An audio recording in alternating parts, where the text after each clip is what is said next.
Friends, welcome to my channel. இந்திய அரசியலமைப்பு அப்படின்ற ஒரு லெசன்ல இருந்து நம்ம 1 மார்க்ஸ் கொஸ்டின்ஸ் பார்க்கலாம். அதாவது அப்ஜெக்டிவ் டைப்ஸ் கொஸ்டின் பார்க்கலாம். சுதந்திர இந்தியாவின் முதல் சட்ட அமைச்சர் யாரு? Doctor BR Ambedkar. தேசிய பாடலான வந்தே மாதரத்தை இயற்றியவர் பக்கிம் சந்திர சட்டர்ஜி.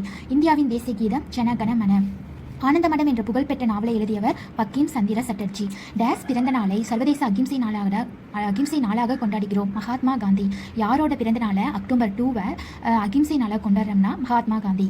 நம் தேசிய கொடியில் உள்ள அசோக சக்கரத்தின் நிறம் கருநீலம். இந்திய விடுதலை நாளில் பறக்கவிடப்பட்ட முதல் தேசிய கொடி டேஸ் அருங்காட்சியகத்தில் உள்ளது? சென்னை கோட்டையில் இருக்கு. தேசிய கீதத்தை இயற்றியவர் ரவீந்திரநாத் தாகூர். தேசிய கீதம் பாடுவதற்கு எடுத்துக்கொள்ள வேண்டிய கால அளவு 52 நிமிடங்கள். 1896 ஆண்டு தேசிய காங்கிரஸ் மாநாட்டின் போது வந்தே மாதரம் பாடலை பாடியவர் ரவீந்திரநாத் தாகூர். விடுதலை நாளின் போது டெல்லியில் கொடியேற்றுபவர் யாருன்னா பிரதம அமைச்சர். இந்திய தேசிய இளஞ்சினை டேஸில் உள்ள அசோக தூணில் இருந்து ஏற்றுக்கொள்ளப்பட்டது? சாரநாத். இந்தியாவின் தேசிய கனி மா. இந்தியாவின் தேசிய பறவை மயில். இந்தியாவின் தேசிய மரம் ஆலமரம். 1947 ஆண்டு விடுதலை நாளின் போது ஏற்பட்ட கொடி டேஸ் என்னும் இடத்தில் நெசவு செய்யப்பட்டது. அதாவது குடியாத்தம். அது எங்க இருக்கு? வேலூர்ல இருக்கு. இந்திய தேசிய கொடியை வடிவமைத்தவர் யாரு? பிங்காலி வெங்கையா. ஓகே, நெக்ஸ்ட் சக ஆண்டு முறையை துவங்கியவர் கனிஷ்கர்.